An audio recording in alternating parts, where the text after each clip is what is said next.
Hello， 大家好，买了一块牛里脊，本来准备做牙签牛肉的，回来之后发现家里没有牙签了，所以索性就做一道煎牛排吧，一起来看看是怎么做的。去掉牛肉表面的筋膜，洗干净之后用刀片开，片成2个大片，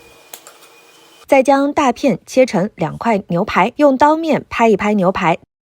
再用刀背敲一敲牛肉，敲断牛肉的经络，再用竹签戳一戳牛肉，便于它更加入味。取一个大碗，倒入5勺的生抽，加2勺蚝油，倒入少许的料酒，引入适量的黑胡椒碎，加一小撮的小苏打，再倒入几勺水，搅拌均匀。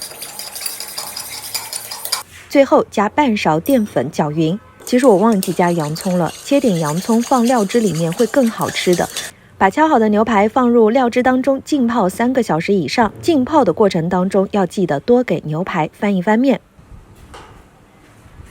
平底锅内倒入一点橄榄油，把牛排放入锅内煎制，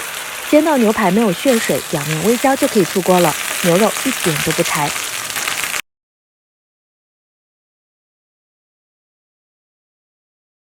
淋上自己喜欢吃的酱汁就可以啦。外面卖的好多牛排是合成的，还不如买牛肉自己做起来哦。